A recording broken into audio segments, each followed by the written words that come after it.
अस्सलाम वालेकुम बच्चों। आज मैं आपको बताऊंगी कि बाग़े फदक क्या था और ये रसूल अल्लाह सल्लल्लाहु अलैहि वसल्लम को कैसे मिला। बच्चों, आज से तकरीबन 1400 साल पहले जब इमाम अली अलैहिस्सलाम ने मरहब को मारकर खैबर फतह किया तो यहूदियों को बहुत बड़ी शिकस्त हुई।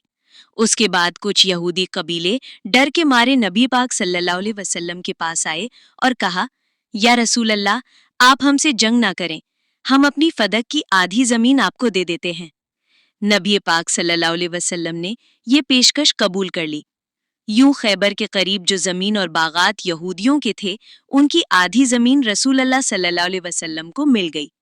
और बच्चों, ये जमीन मुसलमानों ने जंग से नहीं ली थी, बल्कि यहूदियों ने खुद रसूल अल्लाह सल्लल्लाहु अलैहि वसल्लम को दे दी थी। इसीलिए ये जमीन सिर्फ रसूल अल्लाह की मिल्कियत थी। रसूल अल्लाह सल्लल्लाहु अलैहि वसल्लम ने अपनी जिंदगी में ये जमीन अपनी बेटी बीबी फातिमा ज़हरा सलामुल्लाह अलैहा को तोहफे में दे दी। फिर बीबी ज़हरा ने जनाबी अली अलैहिस्सलाम से कहा कि वहां कुछ मुलाजिम रख दिए जाएं जो बाग की देखभाल करें। जब रसूल अल्लाह सल्लल्लाहु अलैहि वसल्लम का विसाल हुआ तो मौला अली अलैहिस्सलाम नबी पाक सल्लल्लाहु अलैहि वसल्लम का जनाजा पढ़ा रहे थे, लेकिन कुछ लोग जनाजा छोड़कर नया खलीफा बनाने में मसरूफ हो गए।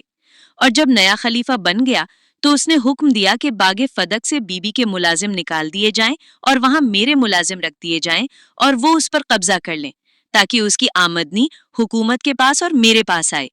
जनाब फातिमा सलामुल्लाह और मौला अली अलैहिस्सलाम को इससे महरूम कर दिया जाए। जब बीबी फातिमा सलामुल्लाह अलैहा को ये खबर मिली तो आपने पैगाम भेजा कि मेरे मुलाजिमों को क्यों हटाया गया, ये तो मेरा बाग है। जवाब दिया गया, अब ये जमीन आपकी नहीं। हज़रत मोहम्मद सल्लल्लाहु अलैहि वसल्लम ने फरमाया था कि हम नबियों की कोई विरासत नहीं होती, हम जो भी छोड़कर जाते हैं वो सदका है। ये सुनकर बीबी ने बनी हाशिम की औरतों को जमा किया और फरमाया, मैं अपना हक लेने दरबार जाऊंगी। फिर बीबी ने चादर ओढ़ी, इमाम हसन और इमाम हुसैन अलैहिस्सलाम को साथ लिया और बाबा की तहरीर उठाकर दरबार में चली गईं।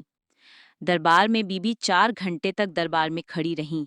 लोग कुर्सियों पर बैठे रहे। जब बीबी ने अपना हक मांगा तो उनसे गवाह तलब किए गए। बीबी ने तहरीर भी दिखाई और गवाह भी पेश किए, लेकिन उन्होंने गवाहों को झुटला दिया और तहरीर फाड़कर जमीन पर फेंक दी। यूं बीबी फातिमा ज़हरा सलामुल्लाह अलैहा को उनका हक नहीं दिया गया। रिवायत में आता है कि जब बीबी दरबार में गईं तो उनके बाल स्याह थे और जब खाली वापस आईं तो बाल सफ़ेद हो चुके थे। बच्चों, हमेशा याद रखना कि बीबी फातिमा ज़हरा सलामुल्लाह अलैहा को उनका हक नहीं दिया गया, लेकिन उन्होंने हक और सच के लिए आवाज़ बुलंद